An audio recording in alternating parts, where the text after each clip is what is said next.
Isa pong mapagpalang umaga po sa ating lahat mga kapatid. Muling pagpalain po ang lahat sa pakikinig ng kanyang salita sa umagang ito.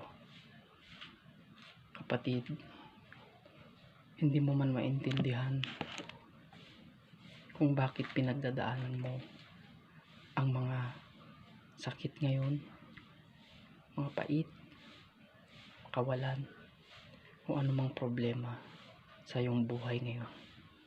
Napakiramdam mo pinahihirapan ka ng Diyos, pinahihirapan ka ng sitwasyon, pakiramdam mo ay pinabayaan ka na niya, pakiramdam mo ay pinagdamutan ka na maging masaya, na hindi mo alam kung makakausad ka pa. Pero paniwalaan mo itong sasabihin ko, kapatid, matatapos din yan.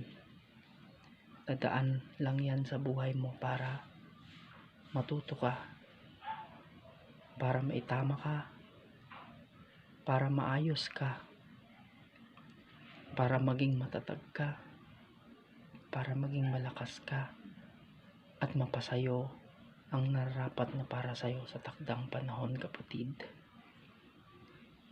Hindi mo lang alam na ang ganda ng plano ng Diyos sa buhay mo, kapatid ko.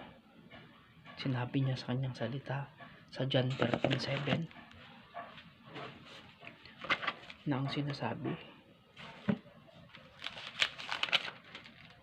sumagot si Jesus, hindi mo nauunawaan ngayon ang ginagawa ko, ngunit mauunawaan mo rin pagkatapos. So, bago pa nangyari ang mga bagay-bagay na ito sa ating buhay, ay plinano na ng Diyos, kapatid. Dadaan lang yan sa buhay mo gaya ng ipinangako niya, kapatid ko. Ay patuloy kang magtiwala sa Diyos at umasa sa kanyang biyaya, dahil balang araw, kapatid, mapapasabi mo na lang na buti na lang na pagdaanan ko yun, Panginoon. Salamat dahil natuto ako doon. Kaya pala pinahintulutan mo yung bagay na yun para sa ikabubuti ko. O diba? At ang dulo nito, kapatid, breakthrough ang dulo nito sa iyong buhay. Kaya pagpalain ka, kapatid, manatili ka nawa na hanapin ang presensya ng Diyos at ang kalooban niya ang masunod sa iyong buhay. Pagpalain ka. Maraming salamat po sa lahat. God bless us all po.